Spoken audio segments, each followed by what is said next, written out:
Today I'm going to be demonstrating how to use a reacher to don a pair of pants when you have hip precautions. You are not supposed to be bending past 90 degrees at the hip joint.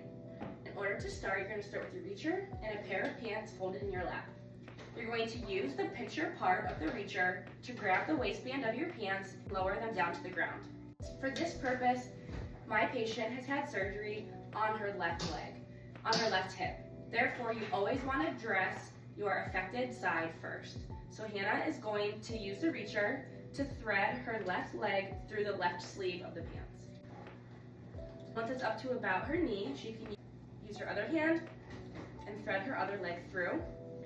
In the seated position, she is going to pull until she can see both of her feet come out. And in most cases, you will have either a rolling walker, a rollator, a cane, or crutches in order to help you. In this situation, Hannah is going to be holding on to me. When she feels ready, she's going to scoot to the front of the chair with her feet flat on the floor. Good. She is going to use me to stand. When she goes back to sit, she is going to slowly kick out her affected leg to reduce the strain that's put on her hip. And then the next piece of adaptive device we are going to use is a sock aid. This also has the same purpose as a reacher, is to limit the bending at the hips. So in order to don the sock on the sock aid, you're going to pretend that this is your foot. You're going to put the sock on this like you would your foot. And you're going to pull it all the way up to the two pieces of string in the corners. As you can see, the sock is pulled all the way up to the bottom and all the way up to these two pieces here. That ensures an easier slip on the foot. And like I said, Hannah has had surgery on her left hip, so she is going to use the two strings, slowly lower it down to her left foot. She's going to pull up the two strings, and now she has donned her sock on. Now we are going to be demonstrating how to don and doff a shirt with a sling with somebody who has just had shoulder surgery of some sort, has restrictions on range of motion and weight bearing. In this case, Hannah has had surgery on her left shoulder. The first thing that she's going to do, and the first thing she's going to remember, is that anytime you take your sling off, your arm must be supported by either pillows, a table. You can stand at the counter and do this, but the whole important part of this is to have it supported, not just free hanging. The first thing she's going to do is to reach up with her unaffected arm to take the Velcro off of her sling. It's important to note that when you take this off, your arm will fall down if it's not supported, so that's why you want to make sure it's supported. Just going to take it off and slowly slide her arm out through the sling. Notice that her arm is still supported. When you are taking off a shirt, you want your affected arm to be the last one in there. You want your affected arm to be in the shirt the longest throughout this whole entire scenario. So Hannah is going to pull her shirt from the back with her good arm.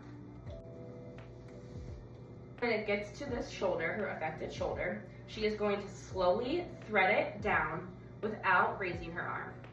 Now to put the shirt back on, you are going to do your affected arm first, just like we did in the previous video with the affected leg. Affected limb always goes first. So Hannah is going to thread her shirt over her affected arm. Move the shirt against the arm, not move the arm through the shirt.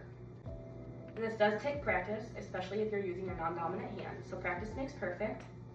Just going to pull it up. Same thing here with the sling. She's going to thread it over her arm, not trying to move her arm through the sling. Once the arm is nice and supported by the sling, then you can remove it from the supported surface. And there you have doffing a shirt with a sling due to shoulder precautions. Our next video is going to be pertaining to somebody who has had a stroke, who might have some residual deficits, such as one-sided weakness. In this situation, Hannah has had a stroke on the right side of her brain, therefore her left arm is weak. Similar to our other videos, we are going to be dressing our affected limb first. Again, in this situation, our affected limb is the left limb. So you're going to take your shirt, place the front of the shirt down onto your lap, with the collar facing out towards your knees, the opening of the shirt facing your hips. So the back of the shirt with the tag should be facing up towards the ceiling. Similar to our last video, you are going to gather the side of the shirt of the affected side and thread your arm through it. in this situation, it's not necessarily range of motion precautions that are the issue here, it's more just general weakness. So trying to use this affected arm would benefit you, but it might be. She's gonna stop here. She's gonna make sure that her shirt, the sleeves are both above the shoulders to make it easier to pull on over her head. And then using her unaffected arm, she is going to poke her head through the shirt. Something that I also want to note that subluxation of the shoulder is very common with individuals with stroke. So if you are trying to use your affected arm, be courteous of the amount of range of motion that you are putting on it, because the chances of dislocation are a little bit higher in those that have had strokes in the past. This next video is going to show you how to utilize a tub transfer bench when you have non-weight bearing restrictions. Using a walker or your walking device, you're going to make sure that you can feel the tub transfer bench on the back of your good leg. That way you know that you are in a suitable position to begin transferring sitting down. You first want to swing your good leg in and then bring the affected leg also. Get yourself adjusted, making sure that you're not putting any weight on that affected leg while you're in the shower.